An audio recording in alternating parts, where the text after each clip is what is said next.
Sometimes you have to think, I have one Ethernet in my house.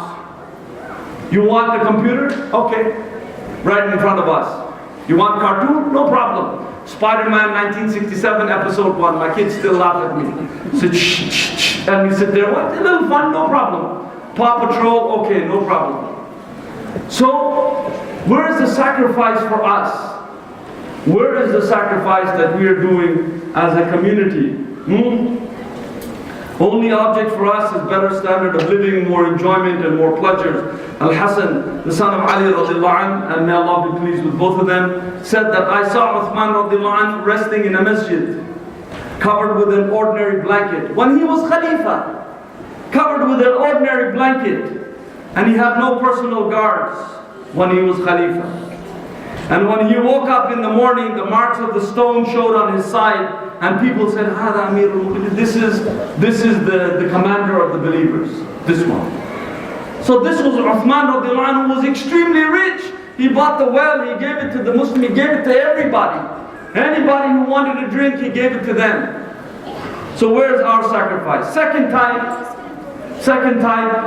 is the intangible, the untouchable, the impalpable. Sacrifice is rooted in the heart. It's not physical, it's not observable. One is family love.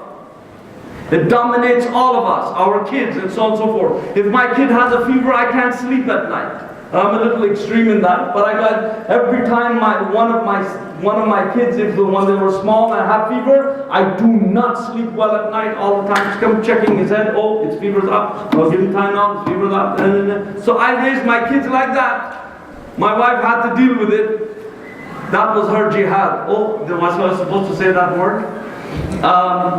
So she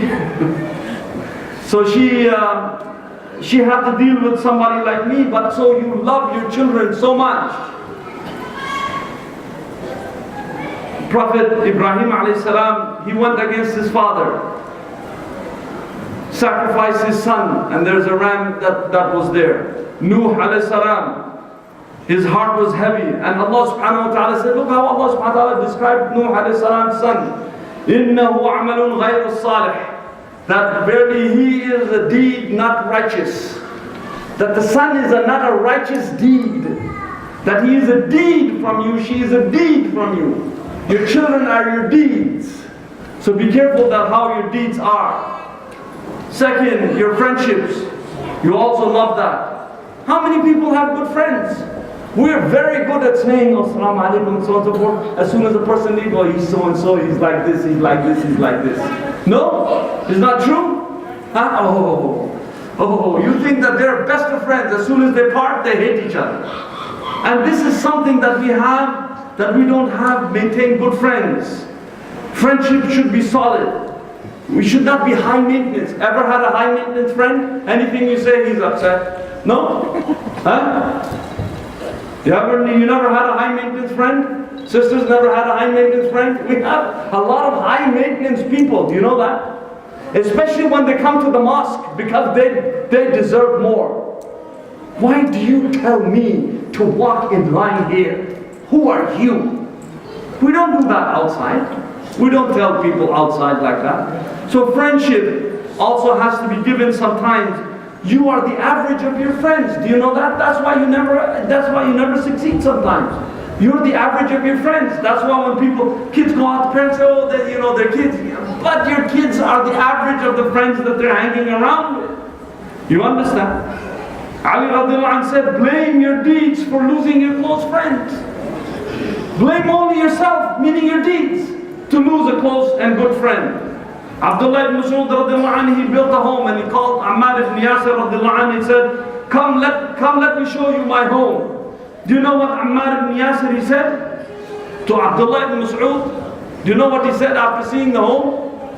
And just remember what kind of home that these companions made. He said, indeed you have erected a solid foundation, but you have overextended your confidence and hope to attain a permanent future, and yet your venture does not reflect how short is one's domicile in this world and how soon you will die. Can you imagine you have a home and say, Zia John, come and see my home. I said, oh brother, you nice home, but Don't you see your akhirah is coming, soon you will die?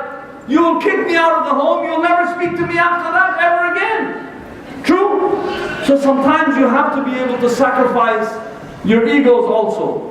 You see, ego is a sacrifice. Root of all evils is that I am right. You have to sacrifice. Sacrifice your feelings sometimes, your emotions. Sometimes you think you're right and your emotions are there. Sacrifice it. Let it go sometimes. Your views and opinions, if they're not right, let them go for the sake of Allah. It is also sacrifice. And ongoing sacrifices also. There's all kinds of sacrifices that we haven't made. Ongoing sacrifices. They don't want a big thing that, oh, it's going to be that, oh, this is a crisis breaker. But small sacrifices. Getting up for Fajr. Helping a poor person. Helping an old man cross the street.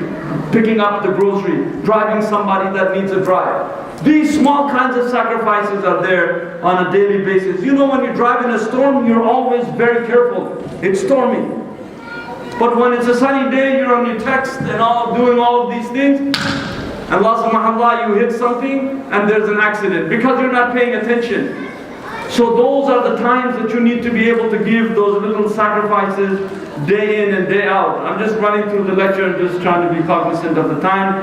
So how to sacrifice, and how much time? 5 minutes, okay? Very good. How to sacrifice. So we said 2 types of sacrifice.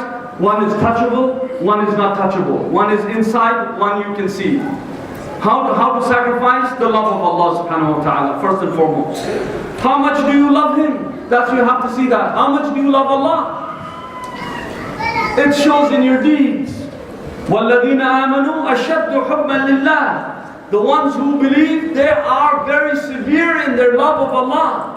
But if you don't bring the right things in your house, you can't grow the love of Allah in your house. If you don't grow the iman in your house, how it's going to happen? It can't happen. Sacrifice turns into inner rage. Against the right things. Iman on the lips and not in the heart. Secondly, remembering Allah. You know what the Messenger of Allah ﷺ said? Allahumma ja'al hubbaka ahabba al-ashya ilayk. Oh Allah, make my love for you more than any other thing that I have. Make my love for any other thing. Make your love more than any other thing I have. Third, living in the presence of Allah subhanahu wa ta'ala. Huwa ma'akum aynama kuntum. He is with you with His knowledge. Anybody says that He is with you with His presence is a total disaster. You're out of the millah. You cannot, Allah subhanahu wa ta'ala doesn't exist inside of you. Huwa ma'akum aynama kuntum, as Imam Malik said, bila kayf. Stawa ala al-arsh bila kayf. He went to His arsh. You don't ask why and how. You said amantu billah and that's it. Finish. And Allah subhanahu wa ta'ala said, فَإِنَّكَ بِأَعْيُنِنَا. That you are in front of us. In front of us.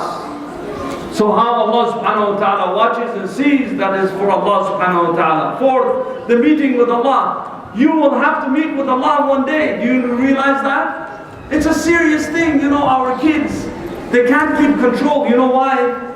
Because rather than me even continuing, the reason they can't keep control is because we have taught them to be undisciplined.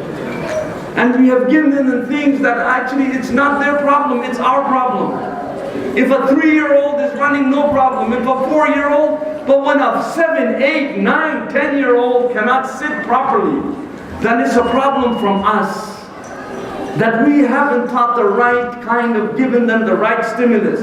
People talk about ADHD, it's all about giving all of these things in their face. You know, the kids are wearing glasses. I thought I was losing my eyesight so well into my 40s. I said, oh, I have to get glasses. I never knew what glasses were. It's a very strange thing on my head. I said, what's happening with my eyes? But now kids are actually having these things. They're having these things on a continuous basis. People are having neck problems. Do you know that? They're going to chiropractors because they have neck problems because they're like this all the time. Is there something wrong with us? No. We have to be able to see that. Brothers and sisters, it's a very serious topic. And really, your kids are very precious to you. You give them food when they're sick. You nurse them back to health and so on and so forth. Don't kill their iman at the same time. So remember meeting with Allah. Fifth, being grateful and humble. And sixth is that the Messenger of Allah ﷺ sacrificed everything. Oppression in Mecca and Taif, Uhud, the propaganda. The propaganda they made against the Messenger of Allah ﷺ. You think that people talk about you? They talked about his wife. They made hell for him with propaganda. And look at his sacrifice. So my time is up, brothers and sisters, inshallah. Jazakumullahu khairan. May Allah subhanahu wa ta'ala bless you. And may Allah subhanahu wa ta'ala guide all of us. Ameen.